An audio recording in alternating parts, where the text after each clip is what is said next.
hajju nǹkan ńlá ni nínú ẹ̀sìn. Ìsọkúsọ ni pé àdìsọ́kàn bú ni nílẹ̀ Yorùbá kẹ́yìn sọ pé ó kọ́lé òun lọ ájì alájì àríbidésí ẹ̀rí ẹgbọ́sọkúsọ àríbidésí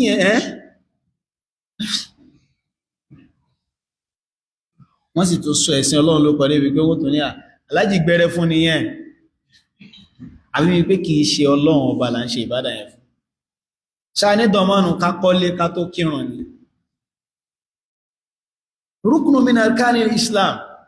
àwọn èèyàn ń dá owó ráì tó ń ráà fẹ́ ra mọ́tò kò sí ní irú hajj especially àwa almuntasibuna ila as-salafiyya ẹjọ́ bá ṣe mú hajj yìí ó jù bẹ́ẹ̀ lọ. Imam Ahmad bin Hanbal ó ṣe hajj márùn ó lóorin lọ lẹ́ẹ̀mẹ́ta ń bẹ wa fi kulli marratin aqulu dullani ila tariq èmi ò mọ̀ bá ṣe ṣe okay malikiya ni ashharul madhhab ní ilẹ̀ wa kí láwọn malikiya sọ pa hajj wọ́n ní man istata'a ilayhi sabili yẹn kí máa ṣe túnmọ̀ ní kíyàn kó jọ tó bá ní health tó ti lè rìn ó dọ̀nà ni ó ti dọ̀nà yẹn pé ó sì rán dúró rí pé man istata'a ilayhi sabili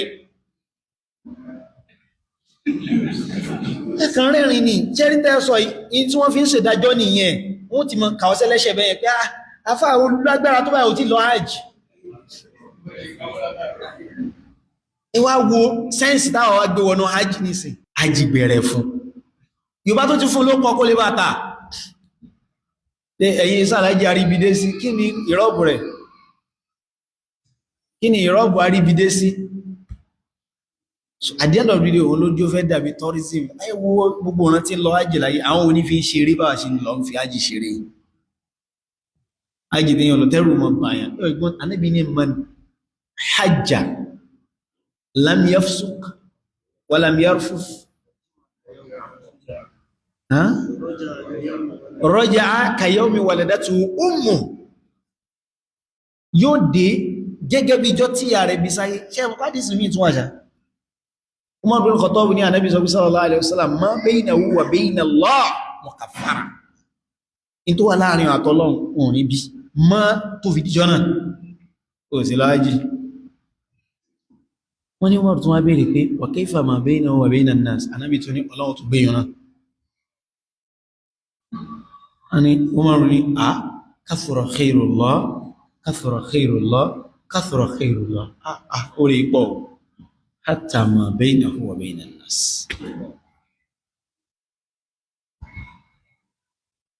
lóòtọ́ kìí ṣe evidence láti bọ́ sínú makarullah pé kí a máa jẹ́ tó àwọn èèyàn kìí ṣe evidence Ọlọ́run máa bí sí máa mú ẹrú àwọn tó bá fẹ́ yapa fẹ́rẹ̀ ọ̀pọ̀ tí gbọ́ bó orí ṣe fọ̀ tó nínú hajj Imam Ahmed rahman sọ pé ẹ̀ẹ̀mẹ́ta làwọn rìn lọ sí hajj ẹ̀ẹ̀márùn làwọn lọ gbogbo ìgbà kí ìgbà tí máa fẹ́ ikú ètì hajj Imam Ahmed rahman sí àwọn ní ìsìn mo máa fi wú ẹni tí ń gba salary 100,000 tí wọ́n ń dá 30,000 bẹ́ẹ̀ àbí 40,000 every month yàtọ̀ sí wọ́n jẹ́ owó mọ́tò pé òun lọ hajj èmi ó lọ hajj mi ò lè kú láì lọ hajj àwọn ará Pakistan Indonesia àwọn òde hajj tí wọ́n sọ pé àwọn tí ń bẹ̀bẹ̀ fún kíní fún 30 years 40 years walillahi ala nnasi hijjul bayti man istata'a ilayhi sabila lillah ala nnas anta minan nas lillahi alayka hijjul bayt so pàtàkì rẹ̀ ṣe pàtàkì tó lágbára ní nínú ẹ̀sìn Ànábì wa ní wal hajjul mabrur laysa lahu jazaa'un illa al-jannah gbogbo nǹkan làwọn èèyàn nẹ̀tàn wọ̀n sí ní lọ hajj gbogbo nǹkan ni wọ́n nẹ̀tàn yanyan the first owó tí ìbá ti ṣe gbèsè tó bá kọ́ tó bá wọn wallahi hajj lè kó lọ tí ìbá ti ṣe gbèsè tó bá kọ́ tó bá wọn hajj gbá lọ hajj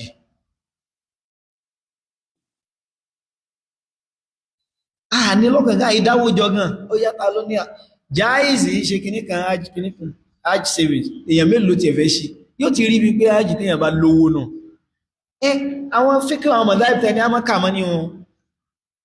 tẹ́lẹ̀mọ̀ kí wọ́n ṣiṣẹ́ wọ́n gbọ́rọ̀ Ọlọ́run bá yé o ibi tí kò sẹ́ tí ó kù síbi tó kù sí o òun làwọn ní mọ́nìsítàtọ̀ ilé ìsẹ̀bí yẹn ìsìtẹ̀tọ́ bàdàníyà làkọ́kọ́ bó bá sì ní gbogbo yòókù fúyẹ́ kọrí sọ́nà mọ́gbọ̀nà Sudan lọ. ní tó a fi sọ pé kò rí bẹ́ẹ̀ mọ́ láyé ìsìn ni pé ìlú ti di pé wọ́n ní àwọn hawajis pé ó gba visa láyé john tó bá ti lè rìn tó bá ti dé Mọ́kà ó débẹ̀ náà kò sí visa. ìmọ̀ pín ìlú pẹ̀lú visa ṣe bẹ̀rẹ̀ ó dà mí rò pé ó ti tó 400 years tó bá tó bẹ́ẹ̀ tó ṣe bẹ̀rẹ̀ gbà wádé lọ tó bá ti lágbára òun náà fi restrict movement wa tá a fi lè jáde mọ́ tó wá di pé sírú fìlàdì lọ́lọ́run sọ bó lẹ́tí ọlẹ́rìí ẹ̀ àwọn kí wọ́n débẹ̀ ní síkí wá o kò dé UK kò ní sírú fìlàdì ní Allah sọ só ti ẹ̀mọ́ Allah yóò wọ́n gbé ọ sórí BBC náà yóò fi ọ sí ẹ̀yẹ torí kò mọ́ Allah ọ̀hún tán ní sírú fìlàdì ní Allah sọ ní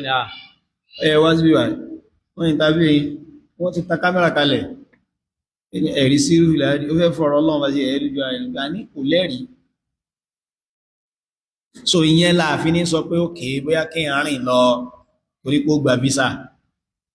but kí ló dé tí ò wá sí ní ìrúngbà wa àwa ráwọn tí ń gbà jù bẹ́ẹ̀ lọ ẹ̀rẹ́ tí ń gba 700,000 salary 700 1.1 1.5 2M no hajj tó wá kú báyẹn kọ́ òkúkú ẹlẹ́ṣẹ̀ ni ó ti bá gbé nǹkan mi wá o táwa ò mọ̀ sí o àmọ́ mo kọ́lé kan lọ́wọ́ òkúkú ẹlẹ́ṣẹ̀ nìyẹn o